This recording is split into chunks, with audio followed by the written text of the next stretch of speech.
So, episode is this 32? 3? Let's count how many episodes we're on. I'm impressed. It is 33. Yeah, 33. Excellent. So, huge thanks to Jonathan Heath, Jono, which we can refer to you for the rental, from Podiatry Hive, CEO of Podiatry Hive, I believe. Correct me if I've got that wrong. We've had talks or episodes previously about, we've had one about business with Dal, we've had one about marketing and media with Jill Woods, and obviously Jono brings sort of a wealth of experience and knowledge in business and marketing, so it tags onto those nicely. We're just going to crack on with one question that came in to me in the UK via email, Jono, which is, what is Podiatry Hive? You know, I mean, I apologise on behalf of the whole of the UK for not having heard of you, but just in case there's people in the audience that don't know, you know, what you are and what you're about, how would you summarise what Podiatry Hive is? Well, thank you, Ian. And I think for the, you know, since we're talking, both of us in Australia, perhaps you could be Griffo for the duration of this call, so that you can have your Aussie name. But the Hive is yeah, that's good.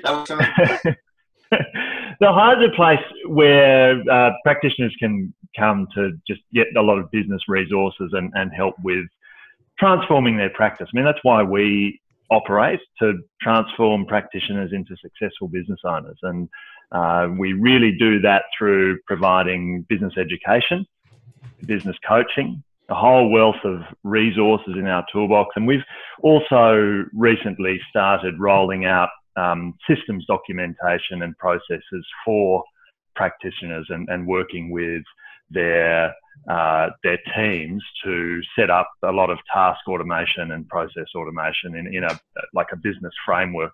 In fact, we use Podio to use that. And so those three ways: education, coaching, and implementation, which follows from that. Perfect. So I know of a couple of clinicians in the UK that use you guys for for your mentoring and coaching, and they speak incredibly highly of you. For anyone in the UK who is watching you, who thinks I want a bit more info, how does this work? How do you, based in Australia, provide all of that guidance and mentoring to people based in the UK? Is it all done online? Is it calls like this? I mean, logistically, how do you provide business coaching when you're literally the opposite side of the world? It's interesting, isn't it, that you think about how education has been delivered. And if you think about even how you do university, I remember when I went to university, it was all lectures with the overhead projector with the little transparency over the top of it, and we all wrote in books on paper, and we went to the computer lab, which was this bank of computers. And now when you go to uni, a lot of it is delivered online, and it's, sometimes you hardly ever see your lecturer. And the way that we're talking now is an awesome way to actually connect with people. I guess sometimes the time zones, as experienced on a morning like this, when Craig and I are up at 4:30 in the morning and you're sitting back kicking in the evening, is a challenge. But it's through technology like this, it's through online learning, so through learning management system, and but then it is also in person. So the way that we deliver our coaching is one-to-one, just like this, with a coach. We do have a coach in the UK as well, so it's same time zone. And we also run quarterly events for Mastermind. So we get into this cadence of communication where clients meet with their coach on a monthly basis. On a quarterly basis, we actually all meet in person for a couple of days, and we do a training day and then a kind of a mastermind day, which is almost like a board of directors getting together and chatting to each other. And then in between, there's all of these different forms of, social media or online forums, or, as you would know, with yourself, Craig, you've got a massive community of people all in the Podiatry Arena Forum and sharing information all around the world. online. And so the traditional consulting model is a little bit different, where if you think of a corporate consultant would go in and they would probably almost work inside a big corporate organization. And in podiatry or in any health practice, that's a little bit prohibitive, because you have somebody coming on board and they maybe come and do 2 days work for you, and maybe that's about, you know, £10,000 worth of work, which doesn't really work for a health practice.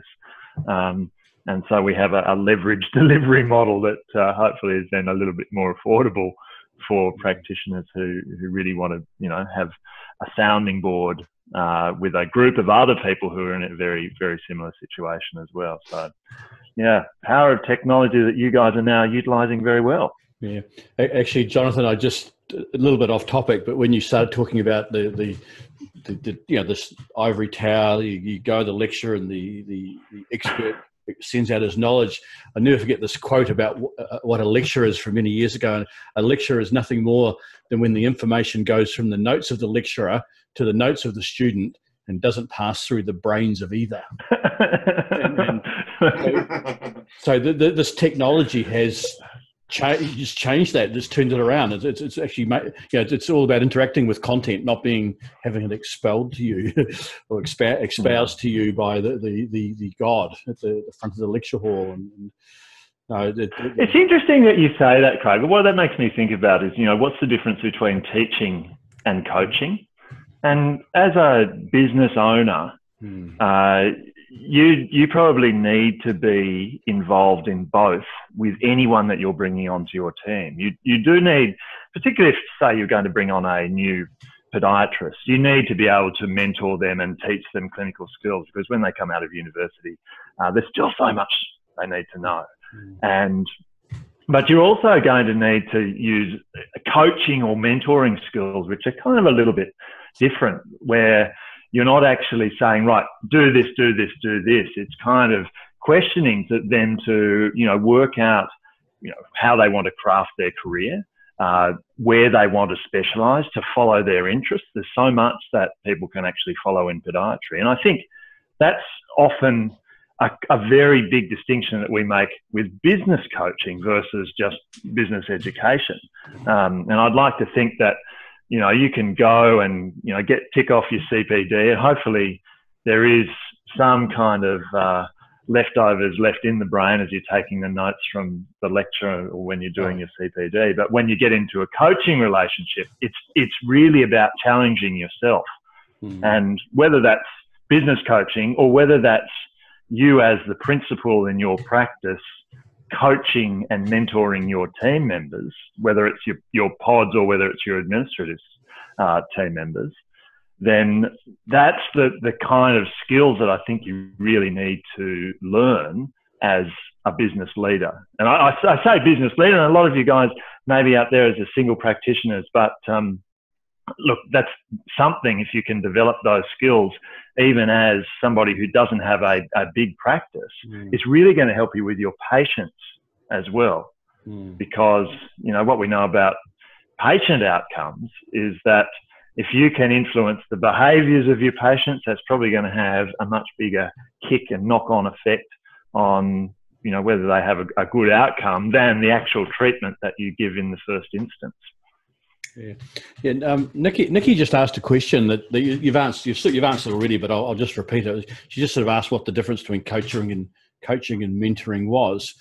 But I think it leads into a question that I'm hoping I'm not stealing your thunder in, about just the importance of actually having a business coach or a mentor to you know, what's involved in actually being coached by a business coach or a mentor.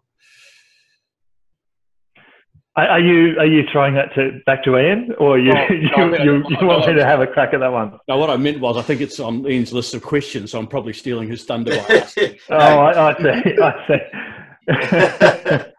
I'm no businessman. That's on you. That one. Yeah. I actually see a lot of similarities in the coach business owner relationship to the health practitioner patient relationship.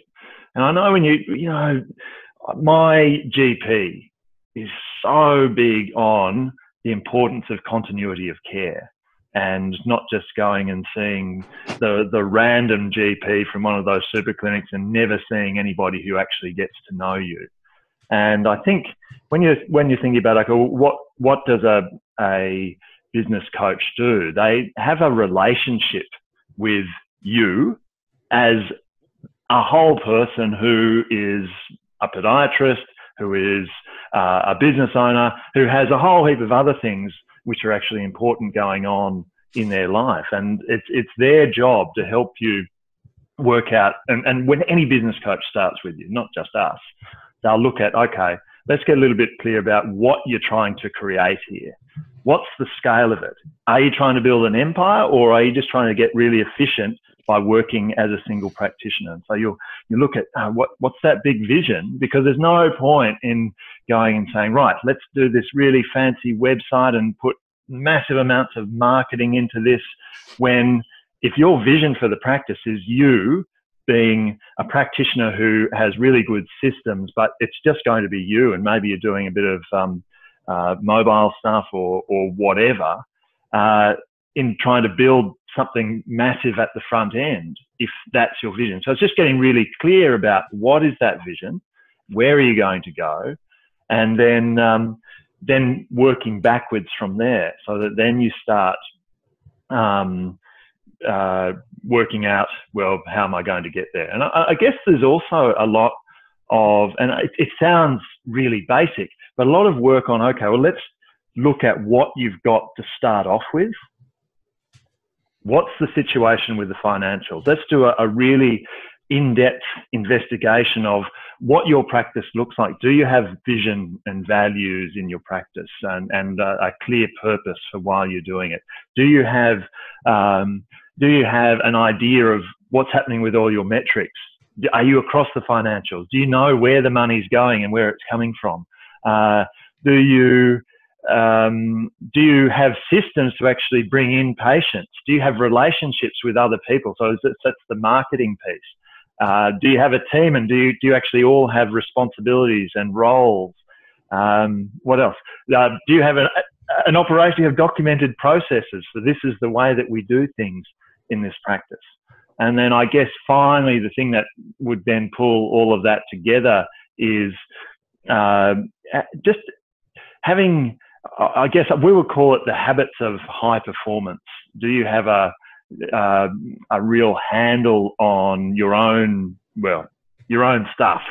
In the Hive, we had this 6M's framework, so we would go through all of that mapping, manual, your team stuff, the marketing. We call that final piece mastery, but you might call that leadership, and being able to actually pull that all together.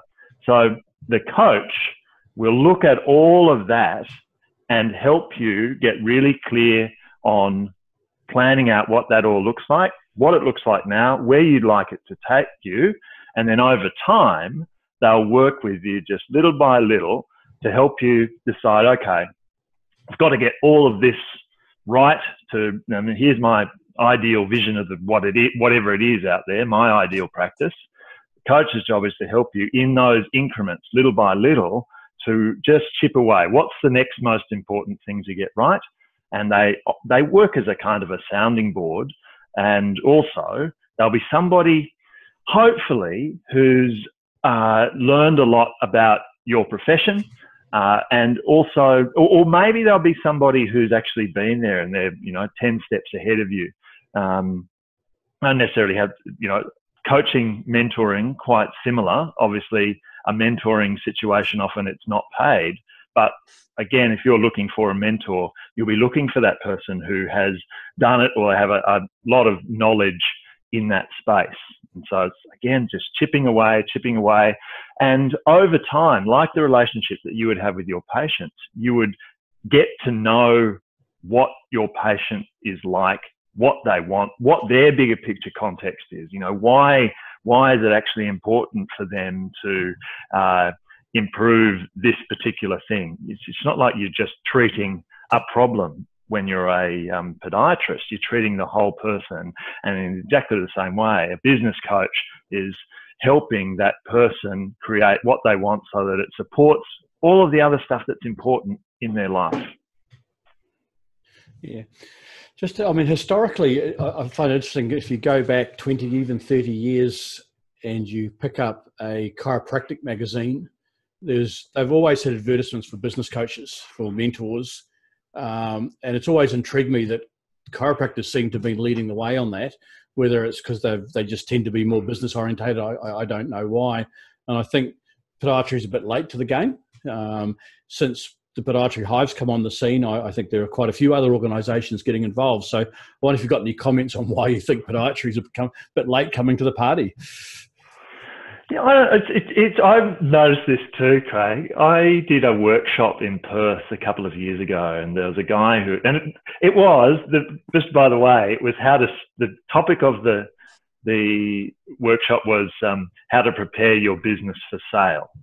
How to prepare your business for sale. And there was a guy in there, and one of my things I often do at the beginning of a workshop is say, well, how many years have you actually been in business?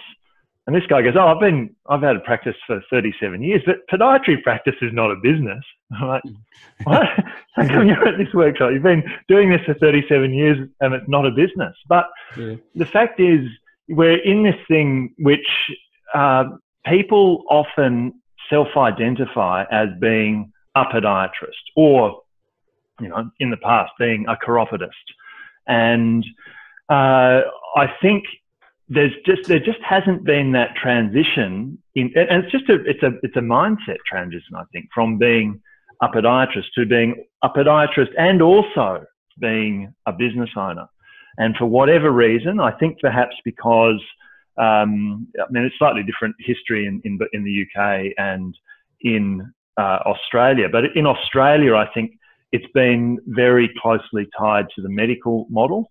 In the UK, I think what we've seen, particularly over the last 15 years, is, you know, I think maybe you'd know better than me, Ian, but I think probably 15 years ago, you would have seen graduates coming out of uni. Probably there would have been jobs in the NHS for 99% of them. Whereas if you're looking at your options at the end of uni now in the UK, there's not enough jobs for 99% of the podiatrists who are graduating in the NHS. And so people are thinking, okay, well, I want to be a podiatrist. I want to develop that as my career. What are the other options? And realizing that, yes, it is also a business, and, you know, awesome career choice. But I think the other thing is that we probably touched on at the beginning as well, Craig, is this ability of technology to come in and enable information sharing about business and about anything, of course, in such a much easier framework. You know, if you think about how chiropractors 30 years ago would have been advertising, I'd be fascinated to see the advertising in that magazine, by the way, Craig. I imagine it would have been selling big packages of books, or maybe if it was that long ago, tapes, big boxes of tapes or something like that. Audio tape programs, audio tape programs. And, you know, all those people like Brian Tracy, for example, I noticed that Brian Tracy, awesome sales training for for decades. And probably back even 30 years ago, Brian Tracy's product would have been $3,000–$5,000. And I noticed the other day on Udemy, Brian Tracy's same thing, I guarantee it's exactly the same thing, but it's more polished and it's in videos, was on special for $15. And so he's obviously, you know, he's got a massive market potential through Udemy there, great content, but leveraged through that delivery because it's all delivered online. I think, you know, podiatry's probably woken up to that. On the chiro comment, one criticism, certainly in the UK, I don't know if it's the same in Australia, one criticism that gets pointed towards some chiros is that they incredibly good at business, but sometimes that business approach, they're incredibly good at having completely full lists for weeks and weeks and weeks. But there's been questions that sometimes come at the cost of good clinical reasoning, good decision making, even ethics. You know, they build this dependent. You come back, you book this package now. Is that something that ever gets pointed in your direction? Is that a concern people bring to you when they first hear about sort of business mentoring and how you're going to sort of help build their practice, or is that something you don't really come across? Look, I guess our clients are fairly self-selecting in that they are interested in business. But yeah, I definitely hear that. But here's the thing: what's the antidote to that? You've mentioned a key word there, Ian, which is ethics. And I think the antidote to getting carried away with focusing on business is making sure that you've got clear values in your practice, and that you actually go through an exercise to work out exactly what those are. And look, without going into a whole process of how you'd actually go and work through that, one of the things that you do first when you enter a coaching relationship with the Hive is that you go and do an exercise. And if you've got a team, certainly do it with your team, is working out, okay, what's the big picture purpose? Why are we doing this? And then what are the values that we agree as a podiatry team to act and behave by in our practice? And people will always come up with things that have the patient's best interest in mind. And one of the things that I like people to do in their business is to constantly reflect on the values and the purpose of the practice. And so whenever you're thinking about new opportunities, those values and that purpose is in the back of your mind. And so you're identifying new opportunities based on, are they actually consistent with what we've decided is the reason we're doing this, and the values that we've decided that we like to show up. And if that's in the back of your mind when you're chasing business opportunities, if that's also in the back of your mind when you're treating patients, then you're not going to go wrong then in trying to take opportunities that potentially would not be in the best interest of the patients. Yeah, and that flows down from how you're choosing to do your marketing to how you're choosing to prescribe a treatment plan. And I think one of the other things that I really like people to think about, and particularly to get across to their patients, to their team members when they're treating patients, is, okay, if this was your brother or your sister or your mother or your uncle, or if this was somebody that you really cared about, even outside of the practitioner-patient relationship, what would be the treatment plan that you would prescribe to them? And look, I guess, does it come up with some people? Sure, there's going to be shonky practitioners in any profession, unfortunately, but I would hope that the people who are kind of self-selecting to come and work with us would self-select out pretty quickly if they came and started working with us, because that's the whole thing. I guess I think that those two things mesh together really well: patient experience and good business practices. And I think they actually feed each other as well, because the better the business is running, the more you're able to, and particularly financially, the more you're able to invest back into the facilities that you're able to provide for your patients, the less stress as a practitioner you've got going on in the background for, money worries, so that you're then able to give your best self to your patients. And again, that's why I think they mesh really nicely together. It makes a lot of sense. Yeah. Talking about self-selecting, you know, people obviously, they hear about you, they Google you, they contact you, they say they want some form of relationship, and we'll come on later to how that relationship can manifest, you know, what the options are. But one question I had was, that I wrote down beforehand because I thought it was a reasonable one, is of the people that sort of seek out your guidance, that self-selecting group that you refer to, have you noticed common weaknesses amongst those people, or are there questions that new people that come to you always seem to have? Have you noticed trends that you think, like, almost every single person comes to me with the same weakness or the same question about their business? Yeah, look, they're all different questions, but they are generally arising from the symptom of feeling overwhelmed.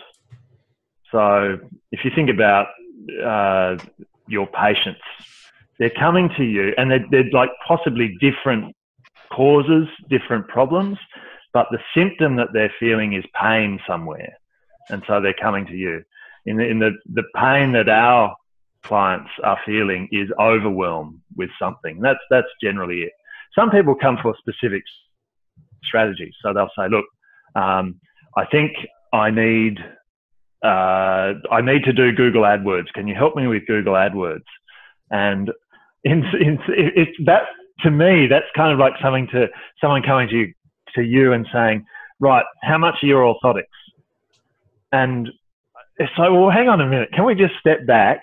Let's have a bit of a look at what's happening in the business first and see. It may be that you don't need orthotics. Just like it may be that, well, Google AdWords might not be your problem. Really, you're not getting enough leads, but let's have a bit of a look at it. Oh, look, you're not getting any referrals.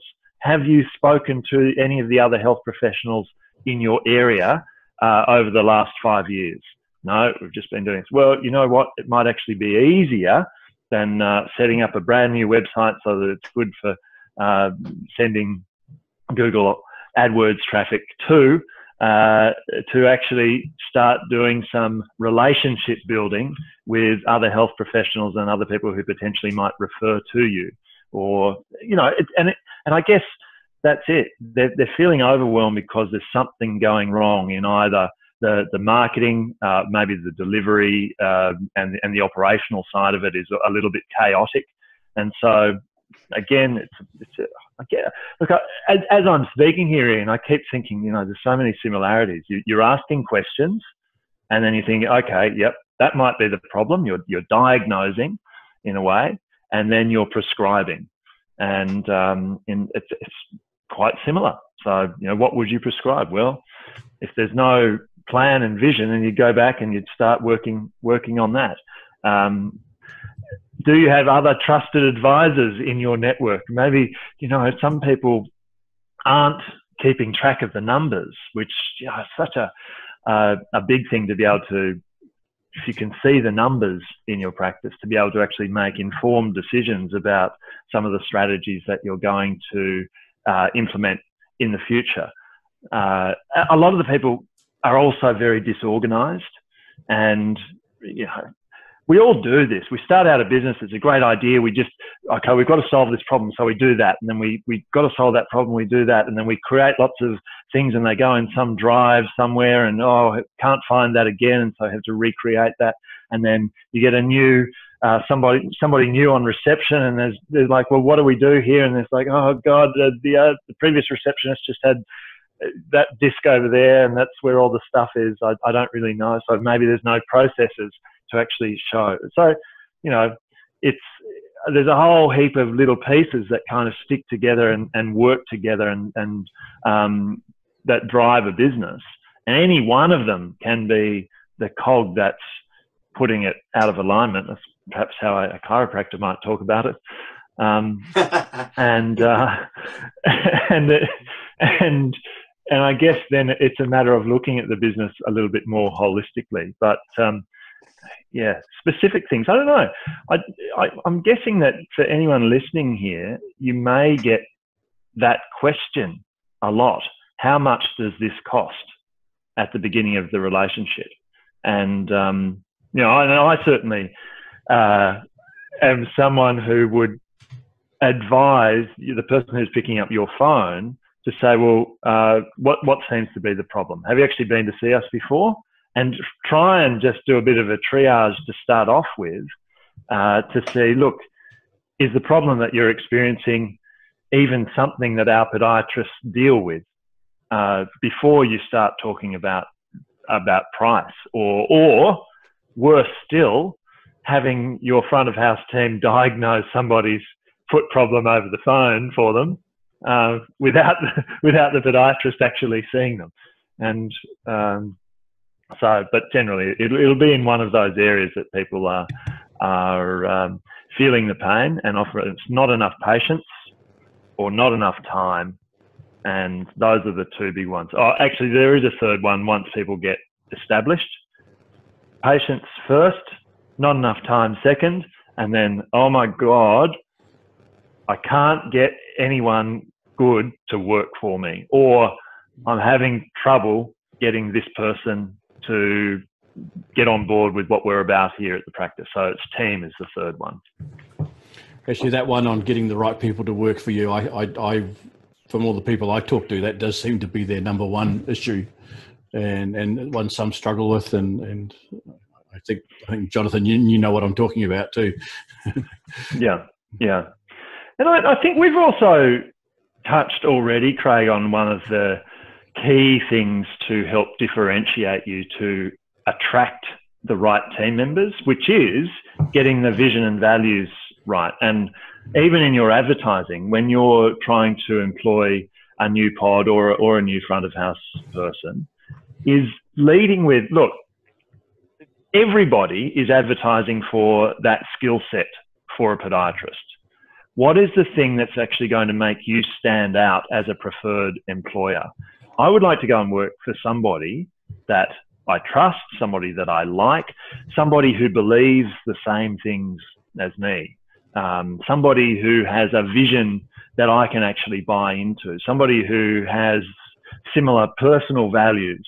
And so that's the kind of thing to put into the advertisement, is to look at, okay, this is why we do this kind of stuff around here. My business partner, Troy Parsons, who actually has a podiatry practice up in a regional town here in Australia called Toowoomba, is really, really clear about the purpose for their practice, which is very, very simple. It's at his practice, we are all about you realizing your potential, and everything kind of flows from that. And when they're trying to recruit people, they're leading with that concept. Would you like to help people realize their potential? And by the way, we do that through all of these podiatry treatments and et cetera, et cetera, et cetera. So you'll have to have all of that as well. But that's the key thing that they use to actually attract talent who are on board with that bigger picture purpose for their practice. Yeah, makes sense. So forgive me, I mean, it will become abundantly clear as this time goes on, but I'm no businessman by a long, long way. I don't have my own practice. I don't know much about this stuff, and I hold my hands up to that. So I'm probably the best person to ask this question. I'm sure I'm not the only person out there that has knowledge in the area. How does it work? If I decide I want mentoring, and I can certainly see the value in that, because I'm a clinical mentor. So I have someone that I can pick up the phone and I can call, and he's always there for me if I want to talk out a case or an idea for research. So I guess if I was a business owner, it would absolutely make sense to me to have a similar person to call. But how does it work? Do you have to subscribe to monthly sort of packages? Can you just drop in and listen to podcasts or YouTube videos, or pay for certain modules or PDFs? How does it actually get delivered? Is there different ways for it to be delivered? Look, I think if you think about how you might start a relationship with either a potential referrer partner, or if you're looking for an actual clinical mentor, you're going to want to start out with testing the relationship on something low value. So really, with any mentor, you should be looking at, okay, do they have some free resources?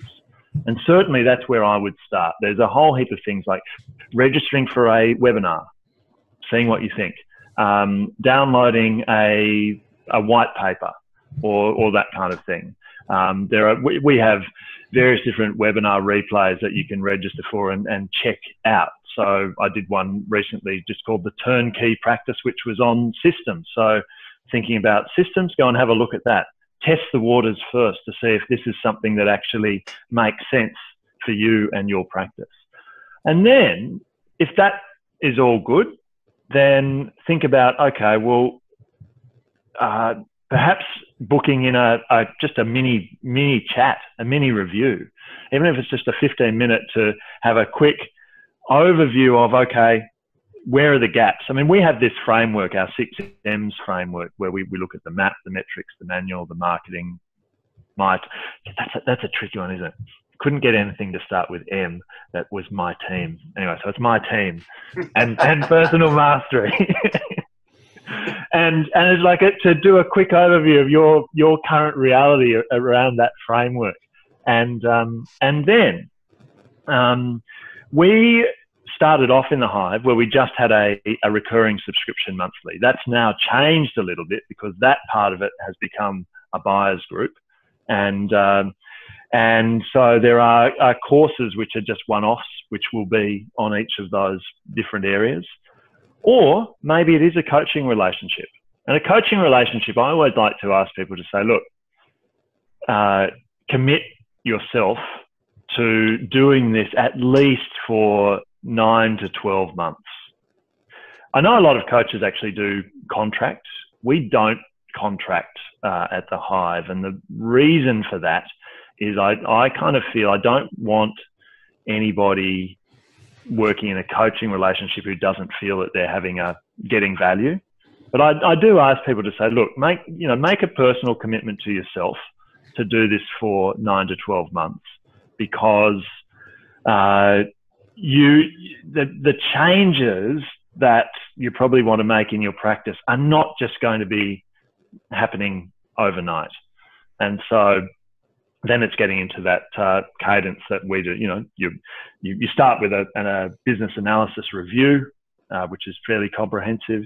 You would do, it's a great one of those words, strategic alignment session, those weasel words, but really that's a session with your coach to work out, okay, what does everything look like in that framework, and what would I ideally like it to look like, and then start getting into that. Okay, where should we focus now? This is where we're going. Okay, let's focus on this. Let's focus on this, and then that relationship starts. And of course we have mastermind groups attached to that as well. So there's a group of other people who are doing the same kind of thing in an online forum, sharing their wins, sharing their challenges, helping each other as well. But so yes, step into it slowly and see if it suits you, and then go on from there. And there's a few different things that we do, but I think that, when you're going to get help with anyone, whether it's choosing your university or whether it's choosing the person that you would actually like to go and work for. And again, Craig, you said it's hard to get really good people, and perhaps one of the things that I hear from a lot of other pods, Craig, is that it's really hard to attract good new grads. I'm not sure if that's been your experience too, Ian, but what we know about the generations of millennials coming through is that they're quite picky about where they want to work. And you know how I was talking about the importance of getting clear and publishing the purpose and the values? That's one of the things that, the research points to what millennials are actually buying into, which again is going to really affect how you present your practice when you're trying to attract new grads, is having something to do that's meaningful, something that goes beyond just the work and just the clinical skills, something that has, call it a higher purpose or whatever you like, but just something that has a little bit more meaning. And millennials are really much more invested in things that have meaning. And so, you know, if you can actually do that, again, to attract your new grads, then that will be really good. So yeah, they're testing you out, and as a potential client going to see a business coach, you should test them out as well, Ian. Yeah, good. I mean, it's great to hear that there's free content out there, so you can, like you say, a couple of webinars, a couple of white papers, a few downloads, and it's also great to hear there's no contract, so it's not like all or nothing. I think when I've spoken to people about anything, there's a reticence to sign up, whether it's, you know, the gym or something. I don't want, although you should be committing for 12 months, like you say, that's the right way to do it. That isn't always in the front of people's minds with regards to, I don't want to sign a contract for 12 months and then in 3 months fail out, they won't let me out. I think it's really, really good to hear that people have got those options. Can you, when we finish, can you drop a few links into our comments underneath so that people can kind of check out some webinars and things? Would that be okay? Yeah, absolutely. Yeah, we'll do that. Awesome. Brilliant. I don't know if you've got any questions, Craig. I've got another one here that, go ahead. that came into me. And I'm guessing coaching and mentoring, coaching/mentoring, apologies if I should use those interchangeably, but I'm guessing the internet has changed it a lot. We know this, we talked about this already, we touched on it. It existed before the internet, I'm assuming, just in a bit of a different guise. You had to actually physically be in a room with someone, and I guess it's evolved over time, and the internet and technology's allowed that. What does the future of coaching look like? So, I mean, I guess you guys, one of the things you do is you teach people how to future-proof their businesses. So be Netflix, don't be Blockbuster. But your own business is coaching. Looks like you've frozen there, but so you did freeze there for a minute. But I think I get the gist of that. Now, if you just think about where coaching has come from, I think there's been a model in business for consulting for a very, very long time, and coaching has probably been a little bit newer to the game. And I think probably where coaching started was in corporates, where there was somebody whose behaviour was just not acceptable, and so they'd need to get in a coach to correct behaviour. Now, the focus of coaching since those days has really changed, and I think most coaches would tell you that they are trying to create what I mentioned before, is high performance habits, to help develop a culture of high performance that starts with you as the business owner, but then filters down to other people in the team.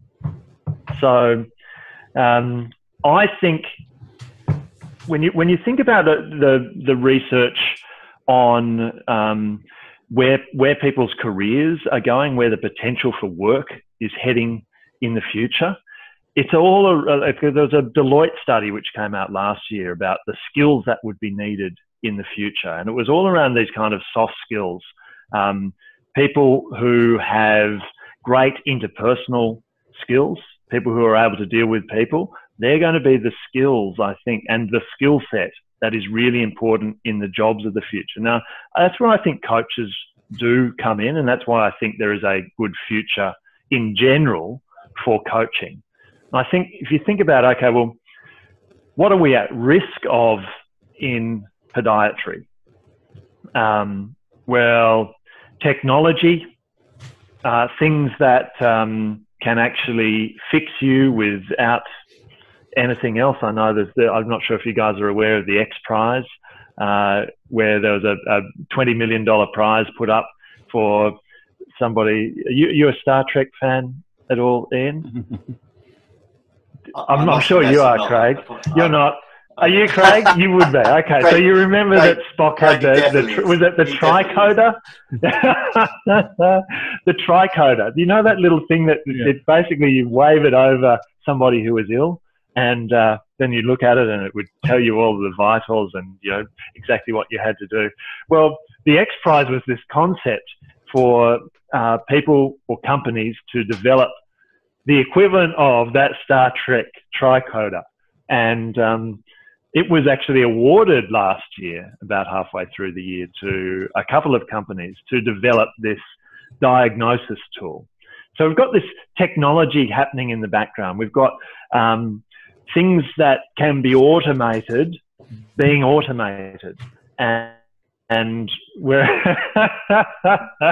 that's it. There you go.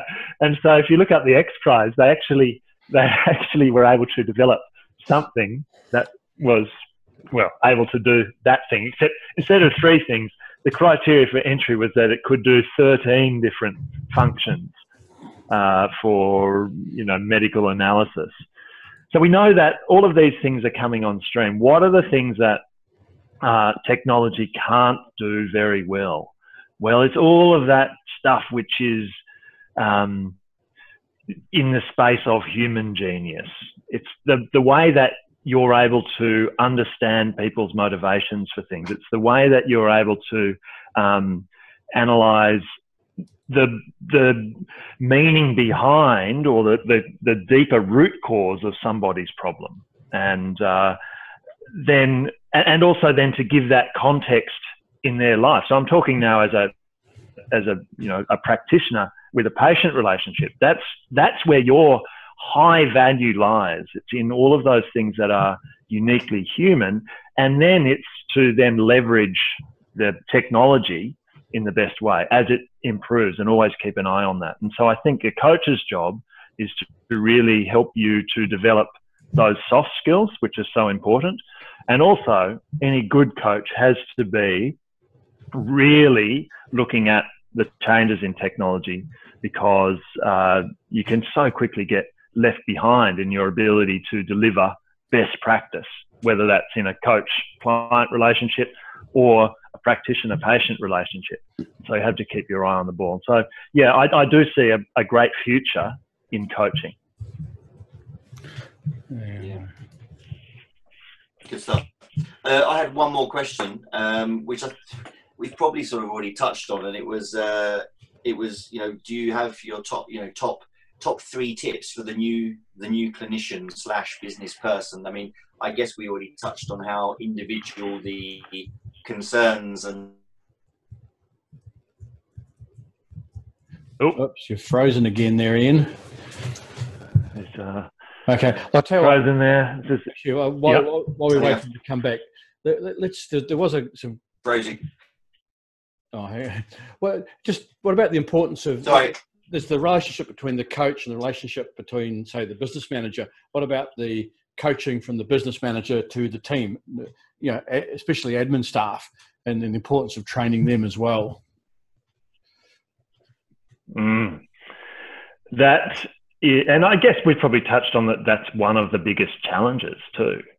So where do you actually start with that? Well, I think one of the best drivers is starting to put in place strategies that are going to develop the culture of your team. And I think one of the best things, if you're working there, and this is obviously not for practices that are just starting out, but when you do have a team and you're having challenges with them, is to set aside some time, even if it's half a day, to do that values exercise, to talk with everybody and say, okay, look, we have this practice at the moment, and we've probably got things that we aspire to, and you may like to define those. You have things that you think, yeah, this is really important as a practitioner, like, you need to be sincere, and you need to be caring, and all that kind of stuff. You need to go way beyond that as a practice owner, because every single practitioner will have to be caring and be sincere and all of those kinds of things. What are the values that make you stand out from everybody else? And what would be the defining or the core values that define how you like to think about your practice? So you do an exercise with the team to just, like, as the owner, you should have these already, but go through the exercise. You may get some distinctions around what those are through working with them. so that you can actually define those values, and then that just helps everybody feel that they're part of something, to feel that their input is actually important, to feel that what they're doing is actually having some impact on the bigger picture for the business, but also as a knock-on effect on every patient who actually comes through that practice.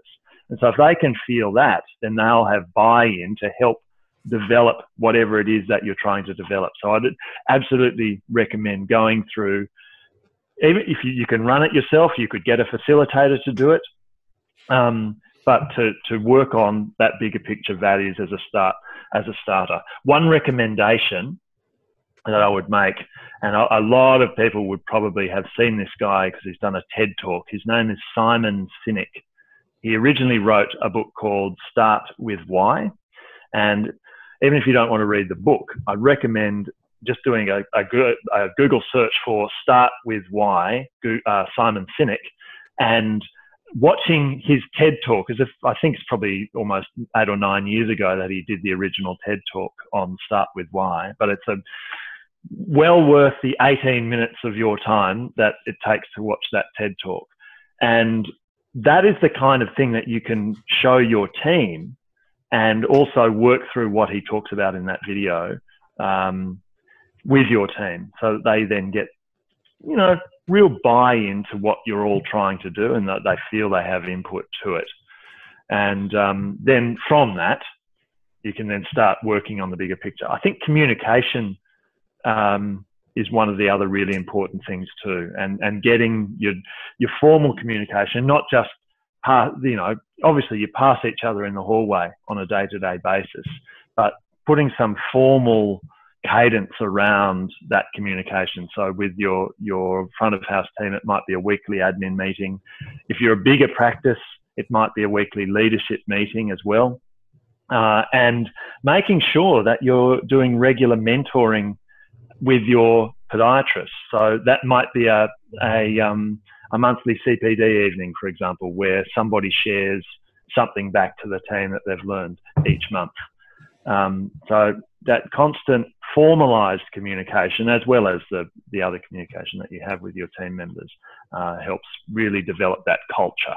And again, culture, as one of my mentors suggests, is 8 times more impactful than strategy on outcomes that you're trying to achieve in the practice. Mm. It comes to the question of again, of staff training, and that old cliche about the dangers of not training them. You know, it's sort of, yeah, all been there. Yeah. Don't want to pay because they might leave, but then if you don't train them, what happens if they stay? Mm.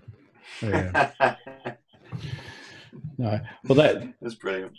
Yeah. Do you want to try that question you had again, Ian? You just froze. That's why I sort of took over a wee bit there. That last question you had. I don't think it was that great. I can't remember exactly what I was saying. But don't know if it comes to me, I'll post it in the comments and I'll tag Jono in it, and you can reply to it. I can't remember what it was now. No. I'll watch it back at some point, and I'll get my train of thought. So sure. It wasn't gold. It wasn't gold. Don't worry. No, that's great. I think we've been going for an hour, so that's been great. So thanks, Jonathan. And obviously, this is the Podiatry Hive website, and we'll put a link. Or if Jonathan wants to put a couple of links to some of the resources in the chat below. So thanks again, Jonathan, for getting up so early in the morning with me. And it's been a very, very useful sort of hour. Hopefully everyone else has found it cool. For those that have joined late, and I notice there is quite a few people that come on late. I see a few Australians getting out of bed and coming on. If you come back in 10 minutes, it will be rendered on Facebook. We'll have it up on YouTube later on today, and on the website after that. So thanks again, Jonathan, and thanks, Ian. Thanks, Jono. Thank you, Craig. Thank you, Ian. It's been a pleasure.